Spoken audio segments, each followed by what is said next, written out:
विद्यार्थी मित्रांनो, आपण मागील पिरियडला life process in living organism part 1 chapter number 2 सुरू केला होता. In that chapter we have studied about the different steps involve in aerobic respiration. Aerobic रेस्पिरेशनमध्ये कोणकोणत्या स्टेप्स इन्व्हॉल्व झाल्या असतात ते आपण बघितलं. त्यातली स्टेप नंबर 1 कोणती होती? ग्लायकोलिसिस. दुसरी कोणती होती? TAC tri carboxylic acid cycle.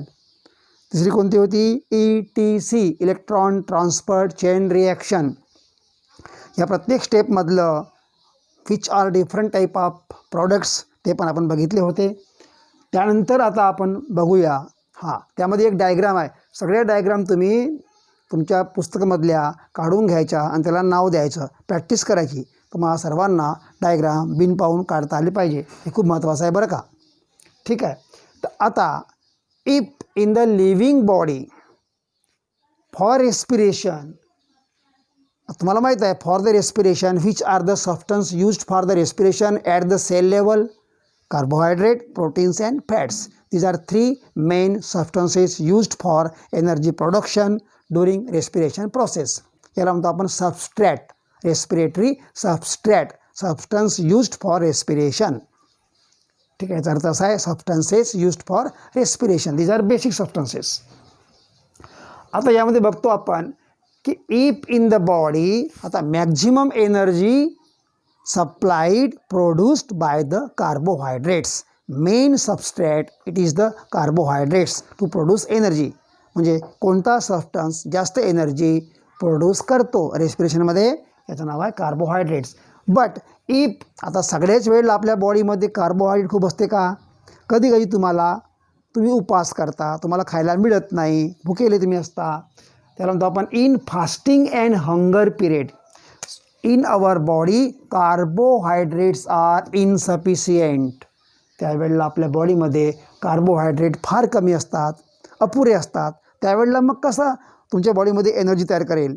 Because carbohydrates are not sufficient, means they are insufficient, अपुरे असतात त्यावेळेला. आणि हे केव्हा असते? नेहमीच नाही. तुम्हाला कधी आजार पडला, तुम्ही जेवण नाही करत वगैरे, दुष्काळ पडला, खायला मिळत नाही तेव्हा वगैरे, असे अनेक प्रसंग येतात. त्याला म्हणतो आपण एक्सेप्शनल केस. त्या टाईमला, त्यावेळेला मग तुमच्या बॉडीला एनर्जी कोण देणार? कारण मेन असते कार्बोहायड्रेट, हे तुम्हाला मिळत नाही.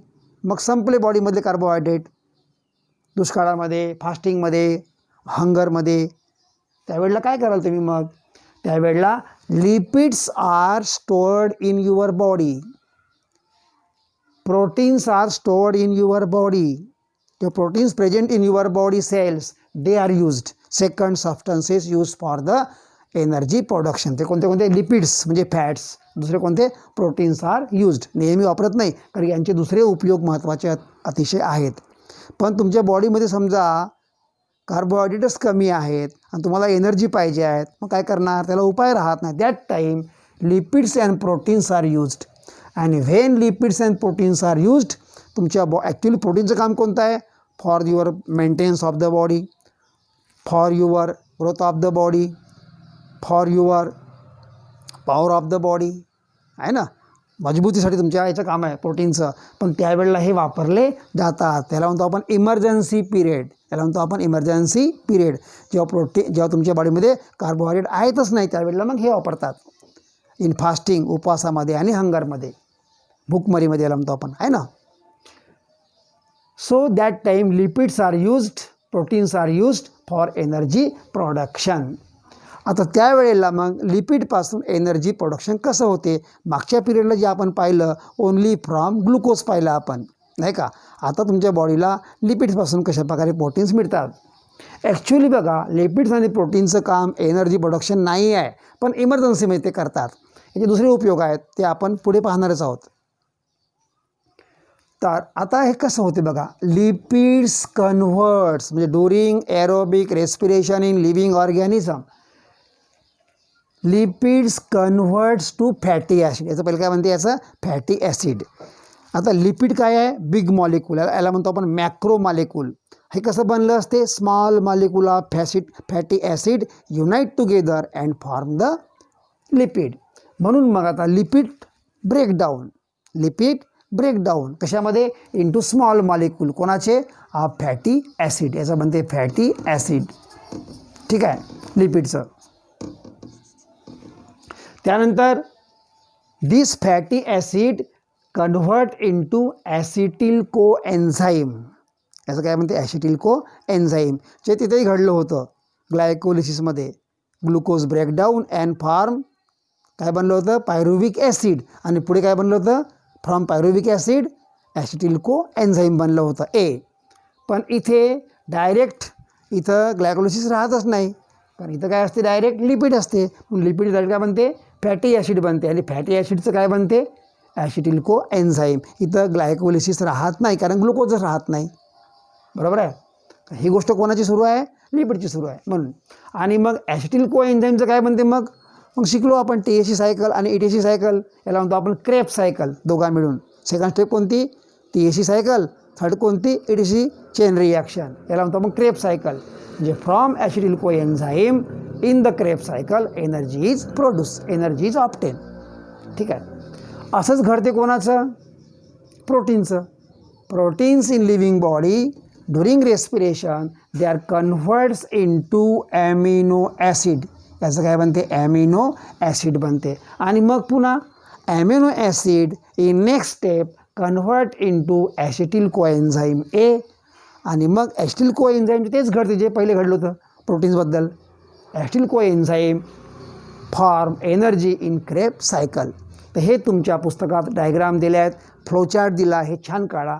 जागेअभावी त्याला मी असं आडवं लिहिलं, तुमच्या पुस्तकामध्ये उभं लिहिलं आहे.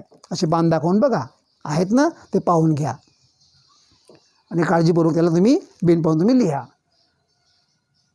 आता आपण बघूया हे कसं होते पहा. आता प्रोसेस ऑफ एनर्जी प्रोडक्शन पहिले बघा. आता कार्बोहायड्रेट्स काय बनते, पहिल्यांदा ग्लायकोलिसिस बनते, बरोबर आहे, first step.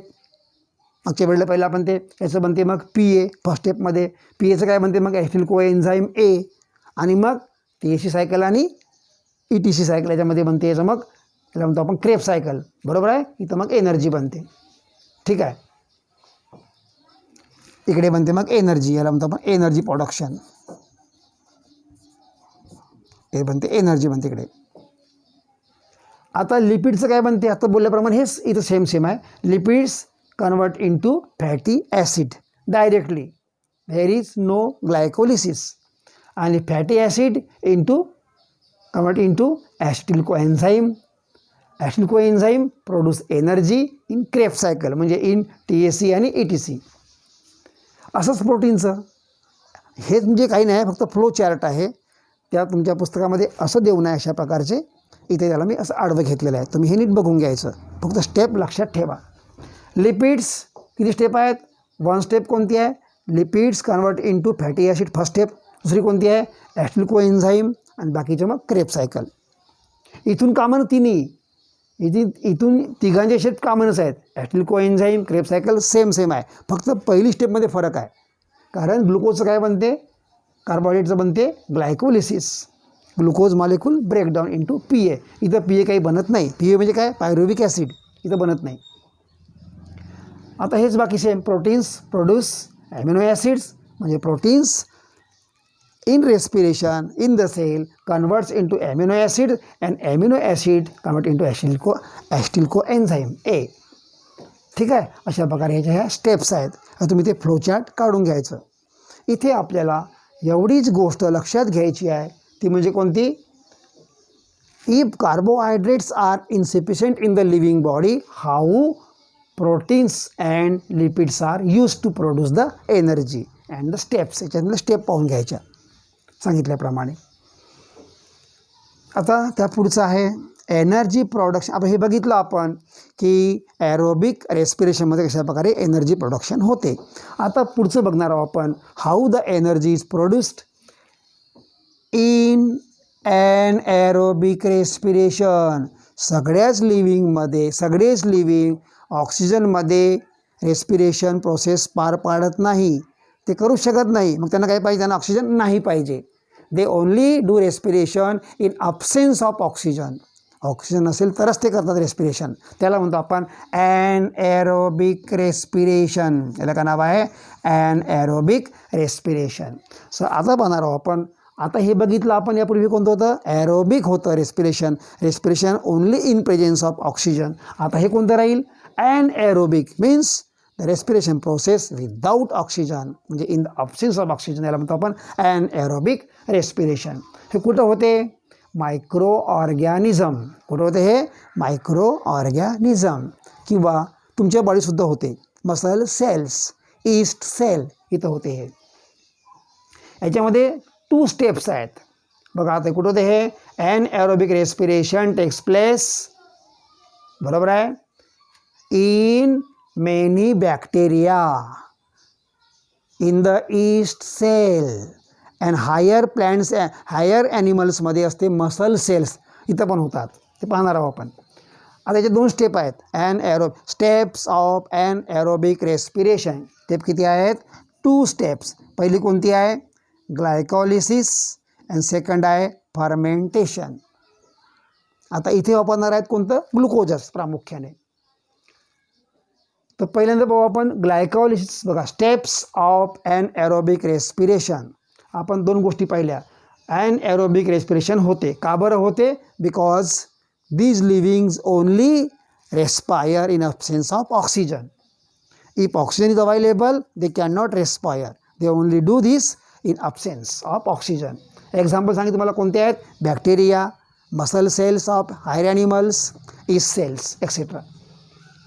How many steps are there? Here are 2 steps involve. पहिली कोणती आहे? ग्लायकोलिसिस, जे एरोबिकमध्ये होते ते इथे होते. दुसरं आहे फर्मेंटेशन. आता पाहू पहिल्यांदा आपण हाऊ देअर इज ग्लायकोलिसिस. हे कसं होतं बघा ग्लायकोलिसिस. ह्याच्यामध्ये in glycolysis here is incomplete oxidation.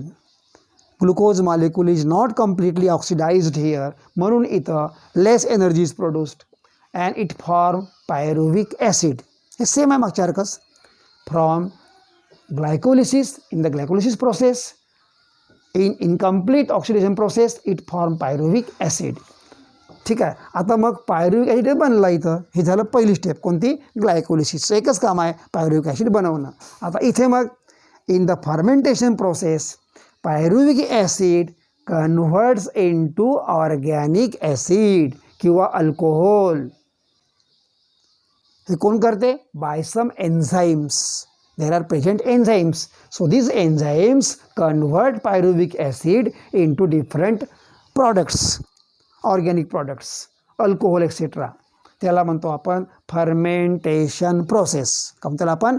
Fermentation process. पुन्हा एकदा पहा, व्हॉट इज फर्मेंटेशन? बोला मग. Pyruvic acid is converted into organic acid and alcohol or alcohol किंवा अदर प्रॉडक्ट्स. कोणामुळे? थ्रू द एन्झायमॅटिक ॲक्शन किंवा by some enzymes.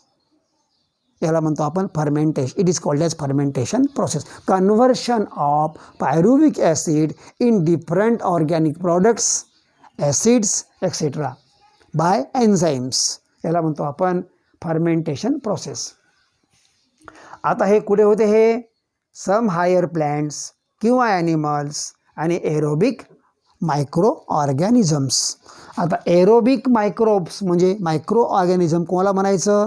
The micro organisms only do respiration, perform respiration only in absence of oxygen.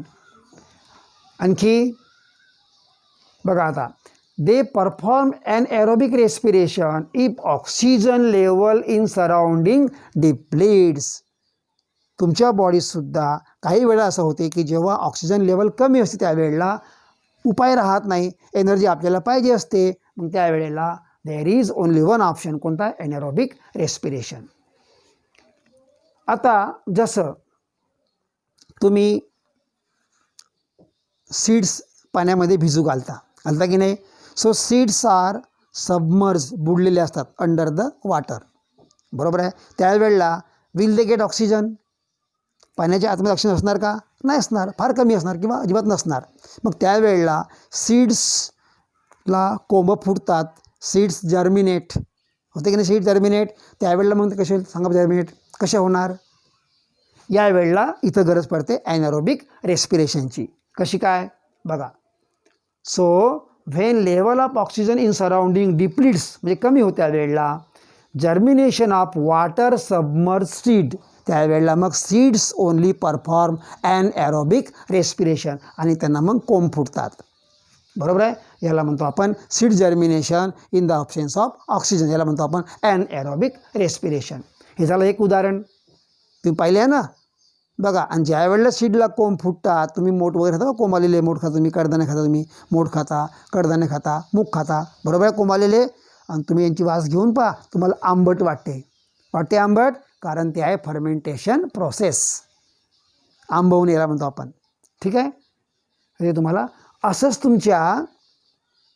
अशीच तुम्हाला थोडीशी फर्मेंटेशनची आंबट वास, Zoar taste, Zoar smell कुठे येते, जो मनुष्य खूप व्यायाम करतो बघा आणि थकतो, याला घाम येतो, आणि तुम्ही याची वास कशी येते बघा, जस्ट लाईक फर्मेंटेशन प्रोसेस असते का नाही. का बरं असं येते? बिकॉज इन अवर मसल्स काय होते बघा, in our muscles when there is during exercise, किंवा तुम्ही खूप धावता किंवा व्यायाम करता, त्यावेळेला तुम्हाला तुमच्या बॉडी मसल्सला ऑक्सिजन भरपूर मिळत नाही, कारण सगळं ऑक्सिजन कुठे जाते, फुफ्फुसात, लंग्समध्ये आणि सेल्समध्ये. कुठे? सेल्समध्ये, to produce the energy. At that time because of fast movement your muscles does not get sufficient oxygen, there is less amount of oxygen, म्हणून काय होते त्यावेळेला मग less amount of energy is produced.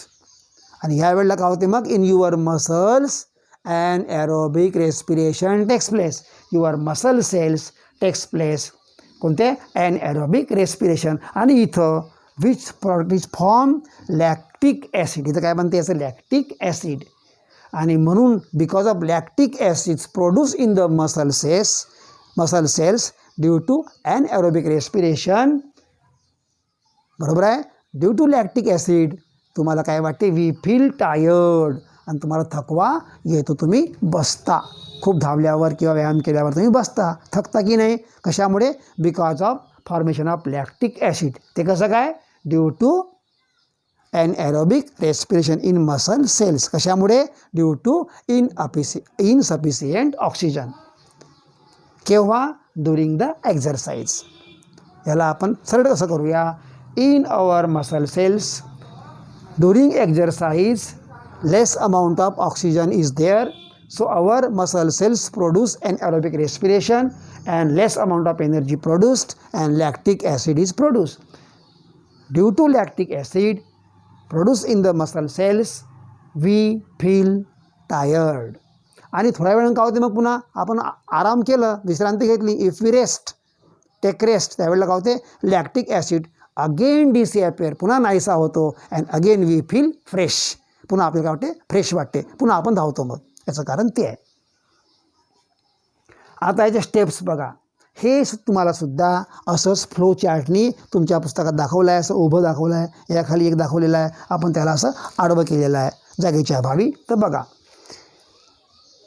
तर इन ॲरोबिक रेस्पिरेशन आपण 3 ठिकाणी उदाहरण घेतलेलं आहे. याच्यामध्ये एक कुठे होते, हे मायक्रो ऑर्गॅनिझममध्ये कसं होते, त्यानंतर ईस्टमध्ये कसं होते, आणि तुमच्या मसल सेल्स, त्याला म्हणतो आपण एरिथ्रोसाइट म्हणजे मसल सेल्स, यामध्ये कसं होते. तर पहिल्यांदा बघू आपण, how there is anaerobic respiration in micro organisms. तर बघा, ह्याच्यामध्ये पहिले काय होईल, glucose it is undergoing glycolysis process, म्हणजे glucose molecule break down in pyruvic acid, याचं बनते पायरुविक ॲसिड. मग याचं काय होते, मगच पाहिलं आपण, फर्स्ट स्टेप ग्लायकोलिसिस, सेकंड कोणती आहे, सेकंड स्टेप फर्मेंटेशन प्रोसेस. आणि इथं काय बनते मग, produce which products, vinegar, vitamins बनते. बघा आता, anaerobic respiration in micro organism, first step is glycolysis, conversion of glucose in to pyruvic acid, second step is fermentation process, आणि शेवटी काय होतात, प्रॉडक्ट तयार कोणते होतात, इट फॉर्म व्हिनेगार आणि व्हिटॅमिन्स. डिफरंट टाईपचे तुम्हाला जे मिळते व्हिनेगार किंवा व्हिटॅमिन्स जे मिळतात, ते कोण बनवते, हे मायक्रो ऑर्गॅनिझम्स. कसं बनते, इन ॲनॅरोबिक रेस्पिरेशन. दुसरं आहे ईस्ट, ज्यामुळे ब्रेड पाव वगैरे बनते का नाही, त्यामुळे सुद्धा हे घडते, ईस्ट सेलमध्ये असते ते, आहे ना. तुम्ही ब्रेड बनवताना तुमच्या मैद्यासोबत बेकरी पावडर मिसळवतात, त्यामध्ये असते ईस्ट. ईस्ट पण काय आहे? मायक्रो ऑर्गॅनिझम्स आहे बरं, तर हे फंगस आहे. So east use glucose. तुम्ही जो मैदा भिजू घालता त्या मैद्यामधला ईस्ट काय करते? East use glucose. याचं बनते पायरुविक ॲसिड. याचं काय बनते? Pyruvic acid. आणि त्याचं पुढे काय बनते मग? Fermentation process. आणि शेवटी बनते अल्कोहोल. काय बनते इथं? अल्कोहोल. ब्रेड याच्यामध्ये काय बनते? अल्कोहोल बनते. It is the product. तिसरं आहे मसल सेलमध्ये काय होते आपल्या? Glucose is used to form pyruvic acid and pyruvic acid in fermentation process याचं काय बनते? लॅक्टिक ॲसिड, जे आपल्या मसलमध्ये बनते. ठीक आहे. अशा प्रकारे हे आहेत steps of different livings in steps of anaerobic respiration in different livings to form different products. बरोबर, हे पाहून घ्यायचं. त्यानंतर पुढलं जो महत्त्वाचा आहे तो म्हणजे आहे energy from different food components. विविध प्रकारच्या फूड कॉम्पोनंटपासून, अन्न घटकापासून कशा प्रकारे एनर्जी मिळते. पहिला आहे कार्बोहायड्रेट्स. समजा तुमच्या बॉडीमध्ये कार्बोहायड्रेट जेव्हा तुम्ही अन्न खाता, पचते, त्यातलं काही कार्बोहायड्रेट तुमच्या फॉर रेस्पिरेशनसाठी वापरतात टू प्रोड्यूस द एनर्जी. मग काही शिल्लक उरते. असं काय होते? याला म्हणतो आपण excess of carbohydrates in your body. काय होते याचं? Stored in liver cells. तुमच्या लिव्हरमध्ये काय होते? सेल्समध्ये स्टोअर करतात, लिव्हर सेलमध्ये किंवा मसल सेल्समध्ये. पण असंच स्टोअर होत नाही ते, याचं फॉर्म चेंज होते.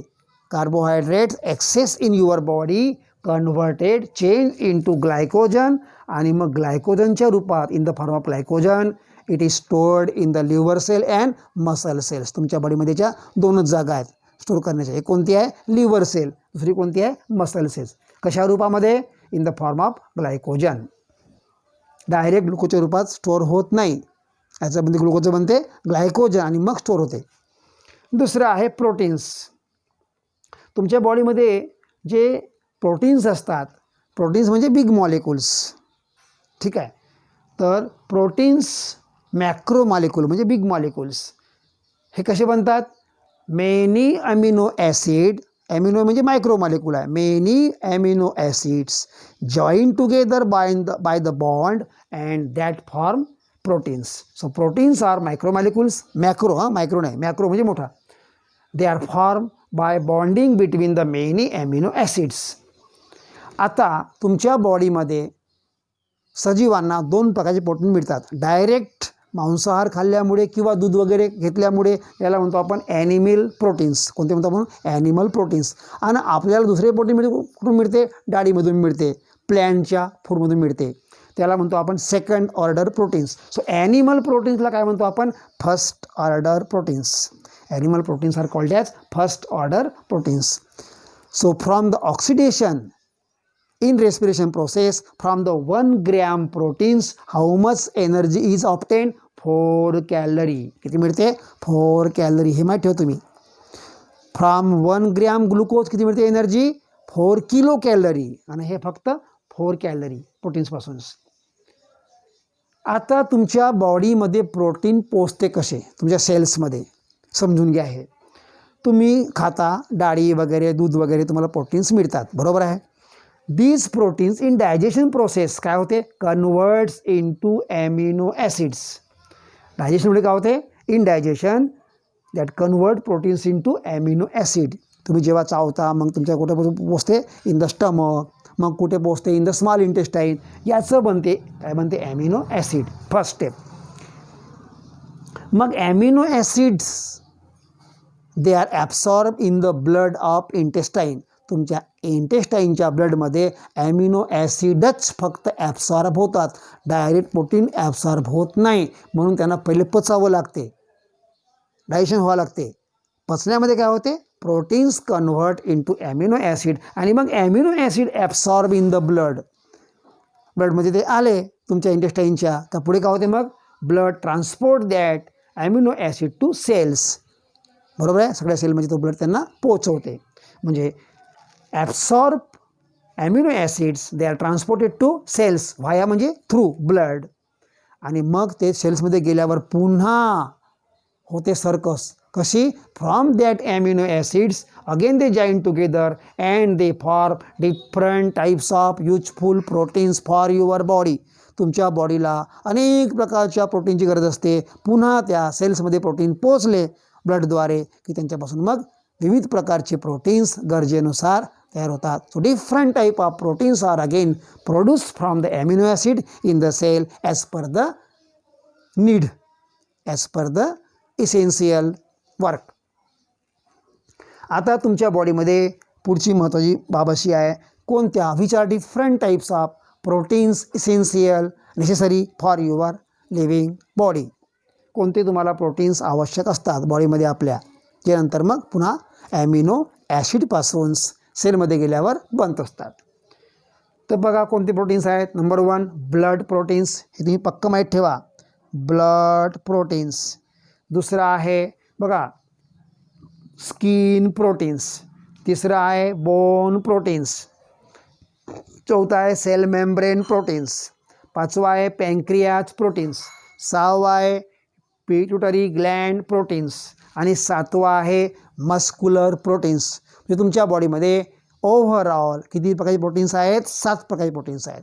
तुम्हा सर्वांना याचे नाव माहीत पाहिजे. 7 प्रकारचे which are different type of 7 proteins in your body. ठीक आहे. तर बघा, तर पहिलं पाहूया आपण ब्लड प्रोटीन्स. ब्लड प्रोटीन्स कोणते कोणते आहेत बघा. हिमोग्लोबिन, ज्यामुळे तुमचा रंग नाही, तुमच्या ब्लडचा रंग कोणता असतो? लाल असतो, त्याला म्हणतो हिमोग्लोबिन. तो हिमोग्लोबिनसुद्धा काय आहे?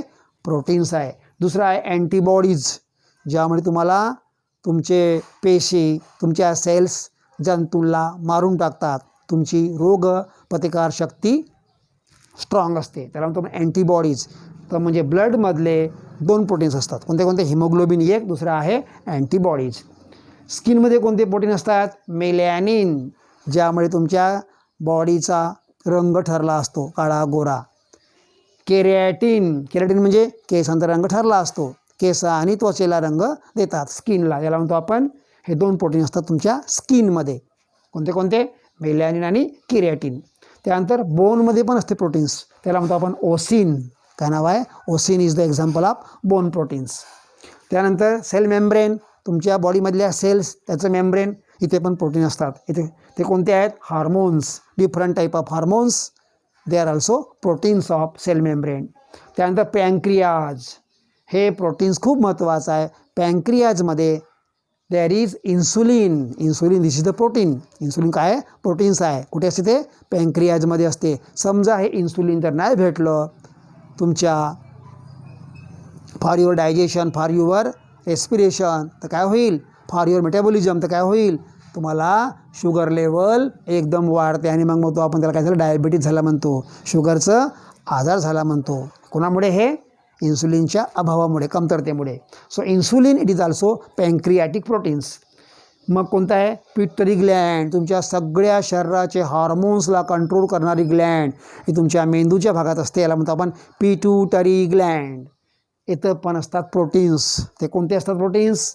Different type of hormones, main hormones, they are also proteins. म्हणजे hormones in the pituitary gland, they are also proteins. आणि लास्ट आहे मसल्स, तुमच्या मसलची मूवमेंट आहे. आता मी तुमच्यासमोर बोलत आहो, मूवमेंट ऑफ माय जॉ, हालचाल करत आहो मी, movement of my body parts, हे मसल्स मूवमेंट आहे. आणि ही मूवमेंट करणारे पण प्रोटीन्स असतात, त्याला म्हणतो आपण मस्क्युलर प्रोटीन्स. ते कोणते आहे? मायोसिन. आता हे प्रोटीन्स मूवमेंट करतात म्हणून त्याला म्हणतो आपण flexible proteins. They make the flexible movement, so they are called as flexible proteins. So अशा प्रकारे आपण या ठिकाणी डिफरंट टाईप्स ऑफ काय बघितले आपण इथं? फूड कॉम्पोनंट्स पाहिले, and from that different types of कशा प्रकारे प्रोटीन्स बनतात. ओके. फ्रॉम कार्बोहायड्रेट कशा प्रकारे ग्लायकोजन बनते, फ्रॉम प्रोटीन्स कशा प्रकारे ॲमिनो ॲसिड बनते, आणि पुन्हा बॅक काय बनते? प्रोटीन्स बनते. हे आपण बघितले आहे. पुन्हा बघितलं आपण टाईप्स ऑफ ॲनिमल प्रोटीन्स, पुढे बघितलो आपण. त्यानंतर how the proteins reach to your cells, आणि शेवटी बघितलं आपण टाईप्स ऑफ बॉडी प्रोटीन्स. तुमच्या बॉडीमध्ये कोणकोणत्या प्रकारचे प्रोटीन्स असतात आणि त्यांचे एक्झाम्पल हे तुम्हाला नीट लक्षात ठेवायचं आहे. आणि याच्यावरती लहान लहान तुम्हाला प्रश्न बनवायचे आहेत. प्रश्न बनवणं फार सोपं आहे. बघायचं असं तुम्हाला म्हटलं मी. आता इथे प्रश्न कोणते बनतील? What happens if carbohydrates are insufficient in the living body? काय होईल मग? त्या टाईमला so lipids proteins are used for energy production. When this happens, so in fasting period, in hunger period. असे लहान तुम्हाला प्रश्न बनतील. What are the steps involves to produce energy from lipids? Step लिहायचं. Explain the steps involve to produce energy from proteins, to produce energy from lipids. ठीक आहे. त्यानंतर हे flow chart. Draw the diagram of the flow chart showing aerobic respiration. बरोबर आहे. From carbohydrates, lipids and proteins. किंवा draw the flow charts of energy production. बरोबर आहे. From the carbohydrates, lipids and proteins. हे असे प्रश्न बनवत जायचे, उत्तर लिहित जायचं. Why there is and aerobic respiration in some living? का बरं होते? हे प्रश्न बनला. उत्तर हे तुम्हाला लिहिता येईल. का बरं? Because there is insufficient oxygen. किंवा some living only do respiration in absence of oxygen. हे उत्तर लिहायचं. त्यानंतर what is fermentation, what is glycolysis हे सांगायचं. त्यानंतर steps involves in and aerobic respiration, example of and aerobic respiration. बरोबर आहे. What are the different? Write the examples of anaerobic respiration. Write the steps involved in the anaerobic respiration in microbes. Write the steps involved in anaerobic respiration in yeast cell. And हाच प्रश्न आणखी पुन्हा बनेल कोणता? Right the steps involve in erythrocytes म्हणजेच muscle cells. त्यानंतर how the energy, what happens excess of carbohydrates in the living cell, का होते याचं. त्यानंतर how the energy is obtain from the proteins. And शेवटी सांगायचं different type of the proteins in the living body with their examples. Okay, so here we should stop. Okay.